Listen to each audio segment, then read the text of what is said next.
আমরা শিলিগুড়িতে বসেছিলাম আলিপুরদুয়ার, কোচবিহার, কালিম্পং, দার্জিলিং, জলপাইগুড়িকে নিয়ে। পরে আমরা দুর্গাপুরে বসেছিলাম বাঁকুড়া, পুরুলিয়া, পূর্ব পশ্চিম বর্ধমানকে নিয়ে। আজকে এখানে আমরা নদিয়া, উত্তর চব্বিশ পরগনা এবং হুগলিকে নিয়ে বসেছিলাম। অনুরূপ মিটিং আমাদের মালদাতে হবে, মালদা, মুর্শিদাবাদ, উত্তর এবং দক্ষিণ দিনাজপুরকে নিয়ে। অনুরূপ মিটিং আমাদের কোলাঘাটে হবে, পূর্ব পশ্চিম মেদিনীপুর, ঝাড়গ্রাম এবং হাওড়াকে নিয়ে। আমরা মূলত যেটা জোর দিয়েছি, শর্ট টার্মে নির্বাচিত এমএলএদের সঙ্গে প্রশাসনের সমন্বয়। একটা নতুন ব্যবস্থা চালু হয়েছে, যেখানে শাসকের আইন নয়, আইনের শাসন। নতুন একটা বিশ্বের সর্ববৃহৎ রাজনৈতিক দল, যে দল নেশন ফার্স্ট মন্ত্রে বিশ্বাসী, তারা জনতা জনার্দনের আশীর্বাদ নিয়ে ক্ষমতা পেয়েছে। নতুন ব্যক্তিরা এমএলএ হয়েছেন, মন্ত্রী হয়েছেন, মুখ্যমন্ত্রী হয়েছেন। আমাদের ভিশন কি, আমরা কি চাইছি, কেমনভাবে রাজ্য চালাতে চাইছি, আমাদের সংকল্পপত্র কি, এটা প্রথমেই অ্যাডমিনিস্ট্রেশনের সর্বস্তরে পৌঁছে যাওয়া দরকার। সেই উদ্দেশ্য নিয়েই আমরা কিন্তু এই পরিক্রমাগুলো করছি। আপনারা এর আগে মিটিংগুলোতে দেখেছেন কত কোটি কোটি টাকা খরচ করা হয়েছে। এই কলকাতা থেকে কল্যাণী আসতে 1 ঘন্টা লাগে এখন জাতীয় সড়কের যুগে। সেখানেও হেলিকপ্টার ব্যবহার করা হয়েছে। এখানে কত রকমের খাওয়ারের ব্যবস্থা, নিশ্চয়ই সারাদিন আছে, দুপুরবেলা একটু খাবার দিতে হবে। এখানে কত গাড়ির মেলা, এখানে অফিসাররা গাড়ি শেয়ার করে এসেছেন। রাস্তা বন্ধ, 3 দিন ধরে দক্ষযজ্ঞ, 3 কোটি 4 কোটি টাকা করে এর আগে খরচ হয়েছে। আমরা এইগুলো আপনারা দেখছেন যে সাইলেন্টলি, চুপচাপ, যেটুকু ন্যূনতম না করলে নয়, সেই ব্যবস্থার মধ্য দিয়ে এই সরকার জনগণের কল্যাণ করতে চায়, নিজেদের বৈভব ক্ষমতা দেখাতে চায় না। সেই জন্যই আমরা করছি। মিটিং খুব ফ্রুটফুল হচ্ছে। আমরা এত ডাক পাইনি 5 বছর। আমি প্রথম দিন থেকেই বলেছিলাম প্রশাসনিক মিটিংয়ে আমরা সব এমএলএদের ডাকবো, আর বিশেষ বিশেষ এমপিদের ডাকবো। আজকে বিশেষ বিশেষ এমপিদের মধ্যে বারাসতের এমপিকে আমরা বিশেষ বিশেষভাবে ডেকেছিলাম, এসছেন উনি। আর আমাদের দলের এমপিদের আমরা ডাকছি সব জায়গায়, কারণ আমাদের এমপিদেরকে বিডিওরা পর্যন্ত, ওসিরা পর্যন্ত তাদের ফোন ধরতেন না। এই সিস্টেম তো ঠিক না। আমরা এখানে বলেছি আইপিএস আইএসরা জানেন একটা পাবলিক রিপ্রেজেন্টেটিভকে কিভাবে রেসপেক্ট দিতে হয়। মহারাষ্ট্র সরকার করেছে যে কোনো নির্বাচিত প্রতিনিধিকে যদি অনার না দেন, কীভাবে অনার দেবেন সেটাও স্টেট ক্যাডার এবং ন্যাশনাল ক্যাডারে বলা আছে।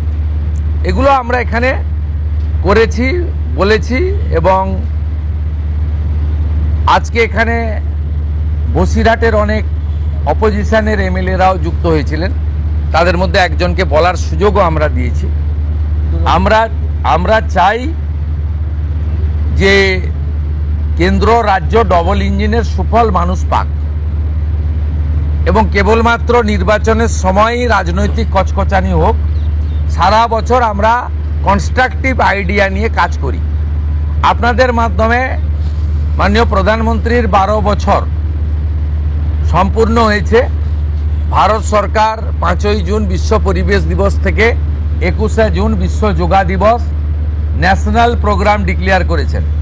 পশ্চিমবঙ্গ সরকার এই ন্যাশনাল প্রোগ্রামে পার্টিসিপেট করছে, আমরা ঘোষণা করেছি। 5ই জুন রাজ্যের সমস্ত ব্লকে এবং পুরসভাতে, ইনক্লুডিং কর্পোরেশনে, মায়ের নামে একটি গাছ লাগানোর কর্মসূচি হবে। প্রত্যেক বিধায়কদেরকে অরণ্য দপ্তর, পরিবেশ দপ্তর, দুটো দপ্তর নোডাল থাকবে। তারা ফলের গাছ দেবেন এলাকায় বিতরণ করার জন্য, এলাকায় লাগানোর জন্য। 12 থেকে 20 জুনের মধ্যে 3 দিন জনকল্যাণ শিবির করতে বলা হয়েছে ভারত সরকারের পক্ষ থেকে। আমরা 3টে ডেট বেছে নিয়েছি, ওয়ার্কিং ডেট 15, 16, 17।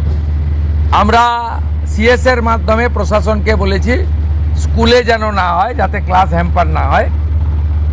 বিডিওরা এবং পুরসভার ক্ষেত্রে সিওরা, আর কর্পোরেশনের ক্ষেত্রে কমিশনাররা দায়িত্বপ্রাপ্ত হবেন বিধায়করা এবং যে এমপিরা সেখানে চিফ গেস্ট হবেন, ইনোগোরেটর হবেন, সব জায়গায় জনকল্যাণ শিবির হবে।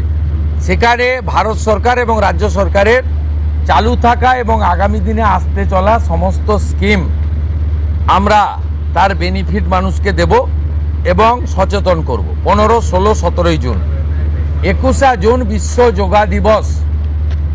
আয়ুষ ডিপার্টমেন্ট, যা পশ্চিমবঙ্গ সরকারের হেলথ ডিপার্টমেন্টের অন্তর্গত, এবং স্পোর্টস ডিপার্টমেন্ট মিলে করবে।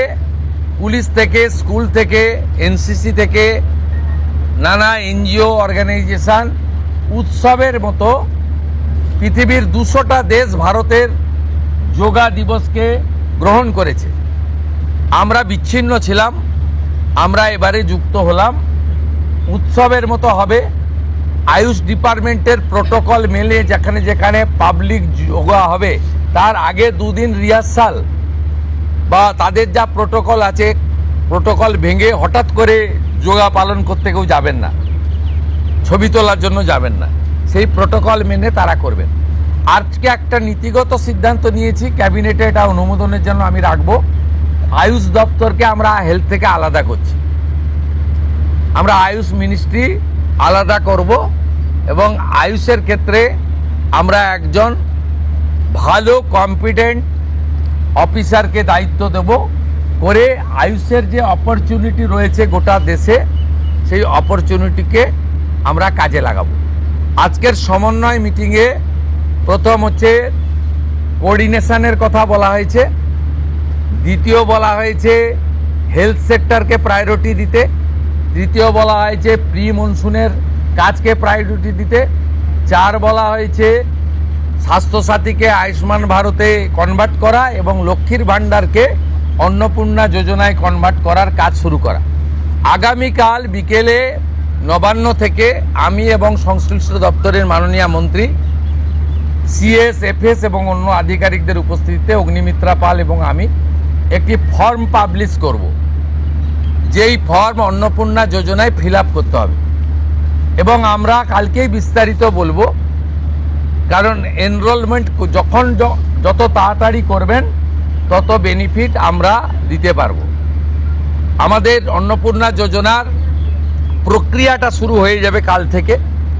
যেমন যেমন ফর্ম ফিল আপ হবে তেমন তেমন 3000 টাকা ট্রান্সফারও শুরু হয়ে যাবে। আর যতক্ষণ না 3000 টাকা ট্রান্সফার হচ্ছে, স্বাস্থ্যসাথী যেমন কন্টিনিউ রাখা হয়েছে আয়ুষ্মান ভারত কনভার্ট না হওয়া পর্যন্ত, এখানে আপনার লক্ষ্মী ভাণ্ডারকেও কন্টিনিউ করা হবে। বিস্তারিত কালকে আপনারা জানতে পারবেন, ফর্মের কপিও আপনারা কালকে পাবেন।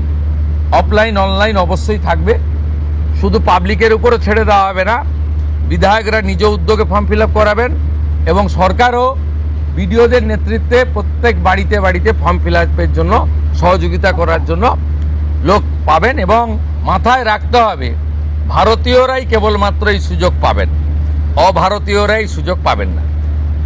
ভারতবর্ষের সরকারের টাকা বাংলাদেশ থেকে আসা অবৈধ অনুপ্রবেশকারীদের দেওয়ার জন্য নয়, এটা খুব ক্রিস্টাল ক্লিয়ার। সরকারি বাসে আপাতত সব মহিলাদের আমাদের ফ্রি সুযোগ তারা পাচ্ছেন আগামী সপ্তাহ থেকে। তো আগেই ক্যাবিনেট অনুমোদন দিয়েছে, এটা কার্যকর হচ্ছে। কিন্তু আমরা এখনই সবাইকে, সব মহিলা বললে সুযোগ দিলে পরবর্তীকালে কিন্তু কার্ড করব। আমরা দেখেছি ডোমকলে বিগত সরকারের সময় পুরুষরা লক্ষ্মীর ভাণ্ডার পেয়েছেন। কেউ যদি মুখ মাথা চাপিয়ে রেখে শিলিগুড়ি থেকে এনবিএসটিসির ভলভো বাসে উঠলেন দীঘা আসবেন বলে, তিনি যদি বোরখা পরে চলে আসেন, তাহলে তাকে পুরুষ না মহিলা দেখার কোনো মেকানিজম বাসের ড্রাইভার কন্ট্রাক্টরের নেই। আপাতত চালু করলেও পরে আমরা মহিলাদের জন্য আলাদা ফ্রি কার্ড করে দেওয়ার ব্যবস্থা করব। আমরা প্রাথমিকভাবে আলোচনা করেছি এবং এটা আমরা কার্যকর করতে চলেছি। আমাদের মা ক্যান্টিন রয়েছে, সেই ক্যান্টিনগুলোতে 367টা, তাই তো অ্যাপ্রক্স 400-র কাছাকাছি সংখ্যা আপাতত এই থাকছে। সেখানে আমরা 2 দিন করে মাছ খাওয়াবো সপ্তাহে। 2 দিন করে মাছ খাওয়াবো, 5 টাকাতেই খাওয়াবো। এই কাজগুলো আমরা করছি। বাকি অন্যান্য বিষয়গুলো আছে, হবে। আমরা কয়েকটা প্রোগ্রাম পেয়েছি, সেটা হলো আগামী 30 তারিখে কেন্দ্রীয় আরবান এবং পাওয়ার মিনিস্টার আসছেন, অগ্নিমিত্রা পাল মহোদয়, তার প্রোগ্রাম পুরো অ্যাসিস্ট করছেন। আমিও একটা সময় নিশ্চয়ই কাটসি মিট করব। 4 তারিখে শিপিং মিনিস্টার আসছেন, শিপিং রিলেটেড মিটিং হবে। 6 তারিখে মাননীয় রেলমন্ত্রী আসছেন। আর 8 তারিখে দিল্লিতে স্বাস্থ্য দপ্তরের সঙ্গে পশ্চিমবঙ্গ সরকার আয়ুষ্মান ভারতের এগ্রিমেন্ট করবেন। এই প্রোগ্রামগুলো আপনাদের মাধ্যমে আমরা জানাতে চাই। আমাদের সরকার আপনাদের